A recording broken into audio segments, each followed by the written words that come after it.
Hello, I'm Zoidberg, and welcome to the UKGN Network podcast, where once again the subject of game ownership has reared its ugly head. Capcom announced last week that Tales Remastered, the excellent remake of their early 90s platform classic, was to be removed from all digital marketplaces. Whether it's through legal issues like Llamasoft's TXK, server shutdowns like Lawbreakers, or the old favourite license expiration, such is the case with DuckTales, the list of games that you can't buy anymore grows longer every month, and most of them will quietly just disappear without fanfare. With in-store game sales dropping and digital on the rise, we have to ask ourselves, if we buy a game digitally, do we ever really own it? All current consoles in the UKGN offices have more digital games on them than we own as a physical release. This essentially means that our game collection exists only as long as Nintendo, Microsoft and Sony want it to, and that's a scary thought. We love the convenience of having our collection available at the touch of a button, but are we still going to be able to play these games 20 years from now? Backward compatibility is being promised as a key feature for both the next generation PlayStation and Xbox consoles when they arrive next year, which should mean that our entire library will be playable on the new machines. Now of course, DuckTales did receive a boxed release as well, so it's not gone forever, as there is a chance that you might find a second-hand copy on the shelves of CEX or eBay if you wanted one. Although I would expect the price to skyrocket now that it's the only way you can buy it. The work of companies like Limited Run Games and Signature Edition Games should be applauded. Between them, these two, and companies like them, have made sure that great indie games like Moonlighter, Golf Story, and our 2018 Game of the Year Dead Cells are available on disc or cartridge for those that want them. There are many games that aren't so lucky though, and are now gone for good. At this moment in time, where subscription services like Game Pass, EA Access and Uplay Plus are on the rise, and we have the promise of streaming with Google Stadia by the end of the year, the state of game ownership raises more questions than it does answers. Maybe we should all just keep buying box games for now, just to be sure.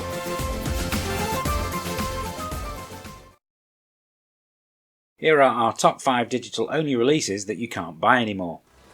Number 5. Contra Rebirth. Nintendo's WiiWare service may not have been as prolific as Xbox Live Arcade or PlayStation Network, but when it closed down in January this year, it took with it a number of exclusive games like Konami's brilliant Rebirth series. The best of these was Contra Rebirth, the last mainline entry in the long-running series of run-and-gun shooters, and it's right up there with Contra 3 as one of the best. It looks and plays exactly as you'd want and expect a Contra game to do so, with great level design and outlandish boss fights. Developer M2 were also responsible for this year's Contra Anniversary Collection, so maybe we need to start petitioning Konami for this to be added as DLC. Number 4. GTI Club Plus. GTI Club Plus was a note-perfect arcade conversion with improved visuals developed by Sumo Digital and released on PlayStation Network at the end of 2009. It disappeared just over 2 years later in early 2012, when some of the car licenses expired. The power of the PlayStation 3 was used to boost the detail in the graphics, but the gameplay remained identical to the original, and it plays at a rock-solid 60 frames a second. What makes it a joy to play is the sheer number of shortcuts that can be found around the town, and a free roam mode was included that allowed players to discover even more. You might be tempted by the box versions of GTI Club that were released on the PSP and Wii the following year, and which were made by Konami themselves, but they were awful, and you really shouldn't punish yourself by playing them. Number 3. Forza Horizon 2 Fast and Furious. This download-only spin-off was given away for free to promote the cinema release of Fast and Furious 7, and it also neatly doubled as a demo for Forza Horizon 2 for anyone silly enough to have not bought it. That game can still be picked up on disc, whereas this is gone forever. It featured a series of challenges in which you drove many signature cars from the film series, culminating in a showdown race against a cargo plane. It was enjoyable and short, but also an achievement hunter's dream, providing an easy-to-obtain 100% gamer score for both Xbox One and Xbox 360 in just a couple of hours. If that's your sort of thing, the fact that it's now not available just makes that completion even more valuable. Number 2. Doritos Crash Course. Another game given away for free was Doritos Crash Course, which plays like a cross between Trials HD and the TV show Total Wipeout, and allowing you to play as your own Xbox avatar was a stroke of genius. Getting to the end of every stage as quickly as possible offers the player a brilliant, addictive challenge, thanks to the presence of the online leaderboards, which remain active to this day. There's nothing better than getting one over on a friend, after all. Some of the later levels were incredibly tough, and just getting to the end of them felt like an accomplishment, but the sense of achievement when you did was incredible. An equally great sequel came along in 2013, but that too is sadly no longer available. Number 1, Scott Pilgrim vs. the World. There are many reasons why Scott Pilgrim tops our list.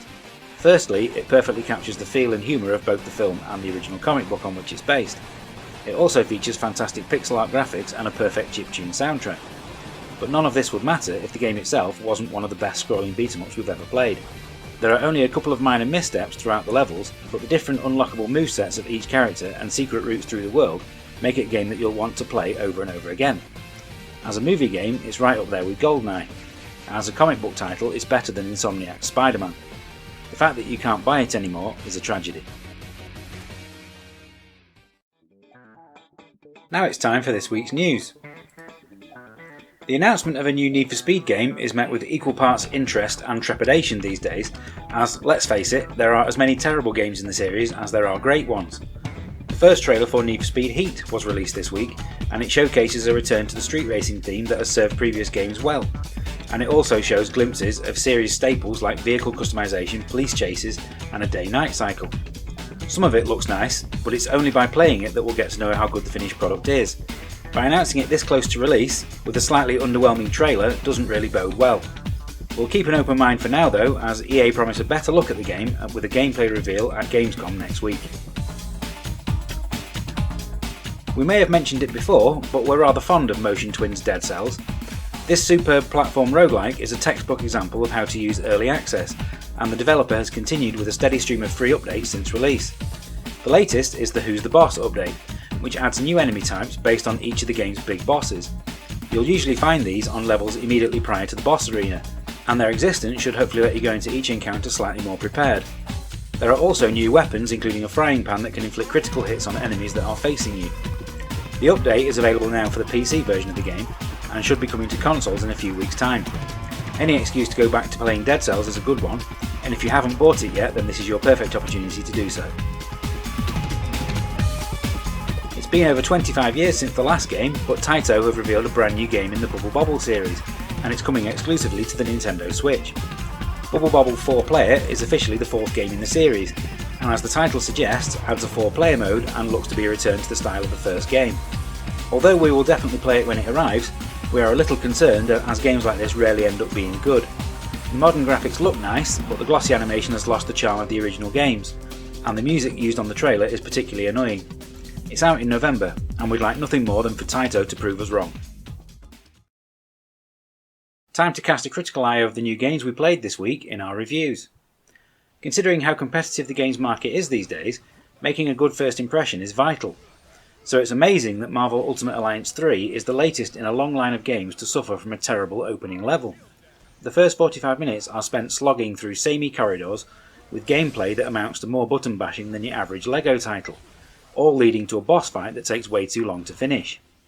Then the Earth's mightiest heroes arrive on the scene, become playable, and the game improves immeasurably. Even then though, it still feels incredibly outdated, which is perhaps not surprising as it's been 10 years since the last entry in the series. It may have new developers in the shape of Team Ninja, but this has none of the flair present in the studio's other work, and even worse, for a Marvel game, it's sorely lacking in character. There's a certain type of player that games like Never Give Up are aimed at, players with lightning reflexes who won't shy away from a challenge. Super Meat Boy and Celeste are two of the most celebrated titles for very good reasons, but this game deserves to sit beside them. Those games may be rock hard, but neither are as knowingly vicious as Never Give Up. This is a game that openly mocks and embarrasses you as it pushes you to get better. Fail enough times on a section and you're given the option to give up, which will allow you to progress, but there will be a big red stamp declaring "Gave Up" on the level screen until you go back and finish it properly. It's hugely addictive, and thanks to its brilliant voiceover, often laugh out loud funny. Just keep a beanbag close by in case you need to throw your joypad.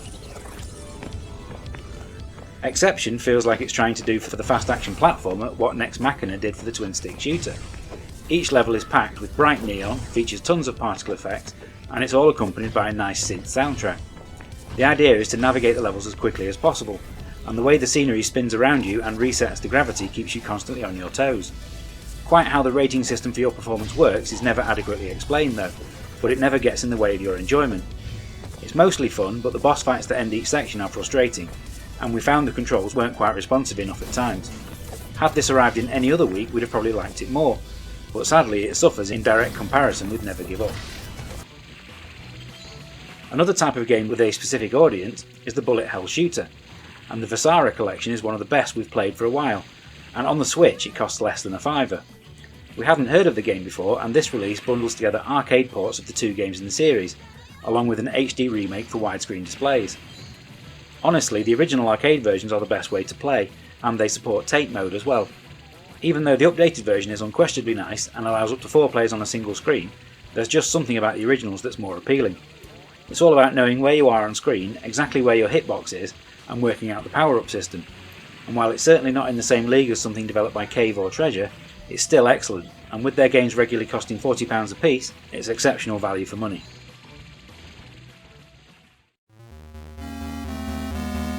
Now we come to our choice for Retro Game of the Week, and this time we've been inspired by one of the week's news stories. Everyone remembers the original Bubble Bobble and, of course, Rainbow Islands, but Parasol Stars is like the forgotten child of the family. This is probably down to the fact that it was developed for the PC Engine rather than the arcades, more than anything to do with its quality. To this day there's some confusion over where exactly it sits in the series, with some versions declaring themselves to be Bubble Bobble 3, a title that it shares with Bubble Memories in the arcades, whereas others refer to it as Rainbow Islands 2, although the gameplay actually has more in common with the original. Levels are mostly single screen, and you simply have to clear them of all enemies. Some stages will also scroll sideways, which can get annoying if you're playing 2-player.